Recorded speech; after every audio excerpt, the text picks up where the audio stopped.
Tonight, Prime Minister Andrew Holness and opposition salutes Jamaican workers this Labor Day. I must seize the opportunity to recognize and salute our workers who continue to display resilience and determination during this pandemic. The ravages of this pandemic have taken a heavy toll on the workers of the nation. Our labor force, and in particular our essential workers, have served on the front lines. We owe them a debt of gratitude. Jamaica yesterday recorded 95 new cases of COVID-19 and 8 new virus-related deaths, bringing the total number of confirmed cases to 48,054 and the death toll to 925.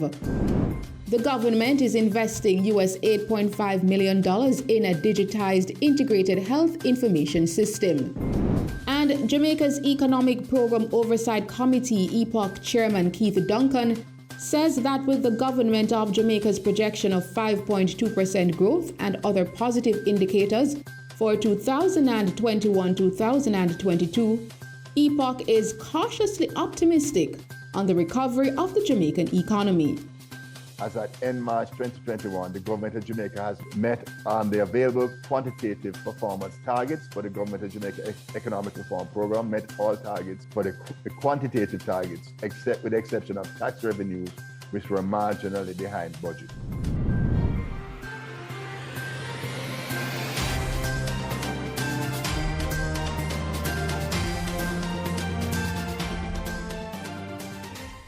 Good evening. Jamaica yesterday recorded 95 new cases of COVID-19 and 8 new virus-related deaths, bringing the total number of confirmed cases to 48,054 and the death toll to 925. According to the latest statistics from the Ministry of Health and Wellness, the latest deaths include 3 men ages 44, 61 and 64 years old, and 2 women ages 61 and 83 years old from Kingston and St. Andrew. Also among the latest deaths are 2 women from St. Catherine, 48 and 67 years old, and a 71 years old woman from St. Anne. 4 of the newly reported deaths were previously under investigation. Meanwhile, the new cases consist of 47 females and 48 males with ages ranging from 37 days to 96 years old. The cases were recorded in Kingston and St. Andrew with 25, St. Catherine 17, St. James 12, St. Anne 8, St. Mary 8, Westmoreland 8, Trelawney 5, St. Thomas 4, Portland 3, Manchester 2, St. Elizabeth 2, and Hanover 1. The ministry also reported 119 recoveries for a total of 24,105. There are 22,655 active cases of the virus on the island. The government is investing US $8.5 million in a digitized integrated health information system. Making his contribution to the 2021-2022 sectoral debate in the House of Representatives recently, Minister of Health and Wellness Dr. Christopher Tufton informed that the process has started and is intended to provide a modern-day and integrated digital healthcare system. Dr. Tufton noted, too, that a multi-stakeholder National Health Information System Committee has been formed. Dr. Tufton said, quote, "We are advanced with this as we are just about to sign a contract through the government procurement process with a provider to install hardware for the networking of the institutions. We are starting with 3 hospitals and 9 or 12 health centers, and we are linking the hospitals to the health centers within that particular area," end quote. Meanwhile, Dr. Tufton informed that the ministry is now in the process of identifying a vendor to gradually roll out home care and telemedicine. He said the ministry has also successfully implemented a tele-echo program to train healthcare professionals on best practices in chronic care. Dr. Tufton also said that they have already trained over 1,000 healthcare workers in this area and that they are preparing their healthcare workers for the next generation and for the future. More than 50 people at a party on Central Avenue in Maypen were taken into custody yesterday by the Clarendon Police, pending charges for breaching the Disaster Risk Management Act, DRMA. According to police reports, about 1:30 p.m., a team of officers from the Clarendon Divisional Headquarters were on patrol when they saw a party in session at a location on Central Avenue. According to Superintendent in charge of operations Christopher Phillips, on seeing the police, several people ran in different directions, as some sought to hide in cars, others ran into houses. But the police managed to hold on to the person who was in charge of executing the event. It is estimated that over 200 people were in attendance at the event, which had a music system, and from all indications, Superintendent Phillips says this seems to be a regular event which was well organized with food and tents and tables with liquor. So it is obvious that the organizers deliberately planned for this event, according to him, which is a clear breach of the DRMA. He renewed his appeal for individuals to abide by the law. Prime Minister Andrew Holness has saluted Jamaican workers for their role in the socio-economic development of the country. We cannot afford to be left behind. We will be spending over $30 billion on infrastructure, including the Montego Bay Perimeter Road, which will mobilize local labor and skills. We will be spending $10.5 billion in special resources on health, including $6 billion on vaccines to ensure that our workers are healthy and develop immunity to the coronavirus.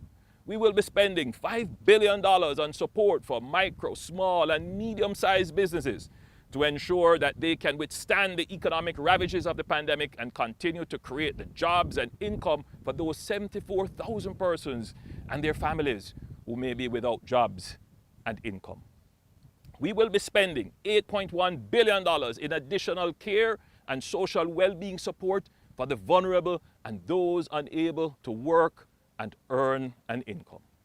We will be spending $1.7 billion for rural farm roads and productivity incentives to boost agricultural employment and production. We will be spending $1.8 billion to expand Wi-Fi and broadband in schools and communities, especially the rural areas, so that our children can get access to online education and our workers can work remotely where necessary and practical. Economic recovery is in the best interest of labor. We must rapidly implement our highway and infrastructure construction projects, our broadband access projects, and support our businesses to return to full productivity. We must also get vaccinated as soon as vaccines are available, and it is your turn. This will ensure that we all can go back to work safely and earn an income. As the nation observes Labor Day, Mr. Holness said the annual observation of Workers' Week signifies the importance of highlighting the historic contributions of the labor movement and workers' rights to national development. You know, historically, our Jamaican workers have been very vocal and assertive in defending their interests. As workers, we must reject all those who seem to have no genuine interest in our speedy economic recovery and would seek to delay our infrastructure development and discourage us from taking vaccines. They do not have the workers' interests, your interest, at heart. Now, Labor Day is a time in which we recognize and celebrate the contribution of the worker and the labor struggle to national development. It is significant that Workers' Week this year coincides with the execution of the Right Excellent Sam Sharp, national hero, on May 23, 1832, which was precipitated by the 1831 Sam Sharp War. I must seize the opportunity to recognize and salute our workers who continue to display resilience and determination during this pandemic. Those whose daily sacrifices have ultimately been responsible for the safety and security of our communities. I speak of our first responders, our law enforcement officers, essential service providers, and many others. We recognize and thank every single one of you. You have all helped us to navigate the worst of the pandemic, and we are immeasurably grateful. Happy Workers' Week, happy Labor Day, as Jamaica looks forward to a speedy, stronger, and fair recovery. And in recognition of Labor Day and Workers' Week, the leader of the opposition, Mark Golding, also saluted Jamaican workers for their resilience and hard work, especially during this ongoing COVID-19 pandemic. Labor Day is normally a time when we come together in voluntary work for the betterment of our communities. However, for the second year in a row, the global pandemic COVID-19 has touched all aspects of our lives. So this Labor Day, we're being asked to tan our yard and do productive work at our homes, cleaning up, planting trees, starting gardens, whatever. Be useful at home. We are resourceful and resilient Jamaicans. Let us make this an opportunity to bring positive change to our immediate environment in celebration of Labor Day. The ravages of this pandemic have taken a heavy toll on the workers of the nation. Our labor force, and in particular our essential workers, have served on the front lines. We owe them a debt of gratitude. Our healthcare professionals, our transport workers, supermarket and gas station attendants, police officers, soldiers, firemen, and so many others. You have contributed by playing your critical roles without which our society just cannot function. In these most challenging times, we must recognize the great contribution that the labor movement and the working class have made to our country's development throughout our history. We cannot forget that in 1972 it was Prime Minister Michael Manley who reflected on the fact that Labor Day was once a holiday known as Empire Day, harking back to the days of colonial rule. And he decided that Jamaica must reclaim that day and celebrate the dignity of work.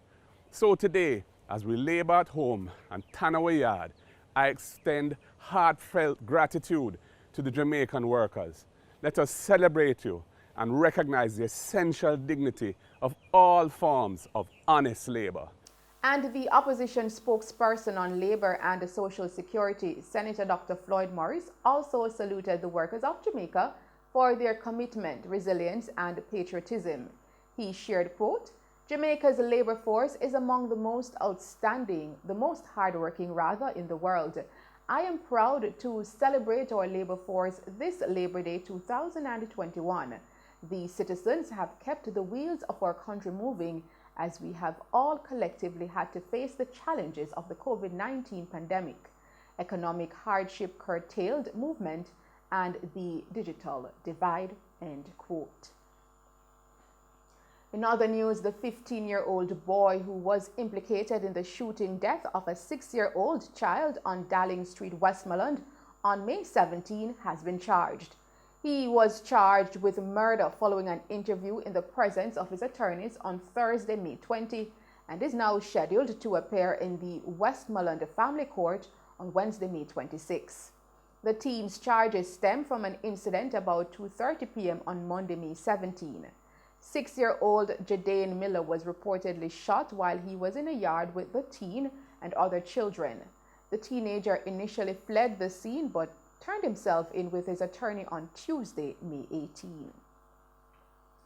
The Falmouth police have arrested and charged 29-year-old Keneal Walker, otherwise called Super Blacks, of Unity Bunkers Hill in Trelawney following an incident in his community on May 19.